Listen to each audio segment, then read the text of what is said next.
Well, it seems like moms today face a lot of pressure when it comes to juggling work and family. That's right. Heather Cabot is one of 47 writers featured in the new anthology called Torn. She's here to let moms know that there is no right way to balance it all. Finally, someone is saying it. We're trying to figure it out, right? Every day, it's, you know, how'd we do each day? This is a fantastic book, though. It's like you said, a collection of essays from moms of all different walks of life when it comes to motherhood. The stay-at-home mom, the career woman, the woman who waited to put off kids until later and then can't have kids. And they're all just being brutally honest and blunt about what's going on. The woman who edited this book, her name is Samantha Walravens, and she was working in an internet startup in the late 1990s, and one day just kind of had it. She says, you know, her good girl just kind of snapped. She couldn't do it all. She's decided, I've got to stay home. So she stayed home for 10 years.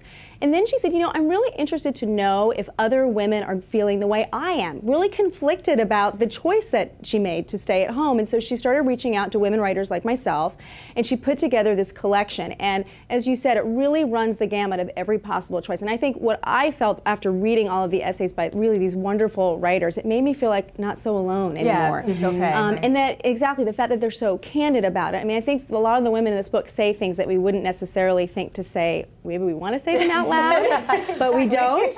Right. You know, and I think it's really, it's emotional. And then, you know, there's some humor in there too. Well, you actually say one of those things that a lot of women think but don't necessarily say, and that's, no mom looks like Heidi Klum after she gives birth. Exactly. Well, so my piece in this book is called You'll Never Look Like Heidi Klum. And I wrote it a few years ago. I think I had sort of lost most of the baby weight from having my twins, but I was struggling with, you know, the sort of super mom, perfect mom syndrome where I felt like I had to get dinner on the table every night and, you know, cook healthy meals every day and, you know, be there for my husband as, you know, whenever just everything, and work and do all these things. And I read this quote by Heidi Klum, and she was, you know, essentially saying that if you didn't look like a supermodel before you have a baby, like, you're not going to look like one after. And I read that and I was like, you know, she's right. She's right. There's not going to be that kind of a change It's afterwards. It's not that, you know, it's not that we don't want to look good and be fit and be healthy, but I just think it's really hard when we're inundated by all these images of these women that have an entourage of trainers and chefs, and, you know, they're celebrities, so they have all this time. This is their job to look amazing, and then moms feel bad about themselves. And so my piece was sort of about that, the whole letting go and saying, you know, it's okay to let go and enjoy being a mom, and we waste all this time obsessing about, are we perfect enough? And there's also a piece in here too that there are a couple of pieces in here about women who opted to stay home, who actually finally after many years decided that it was exactly what they wanted to do also. There's one, the name escapes me, but the essay is about a woman who every year after she had graduated from Harvard, she wouldn't look at her alumni newsletter because she felt like, well, what do I don't want to read about the other accomplishments of other people, I'm just staying at home. And finally, after 15 years, she's like, you know what?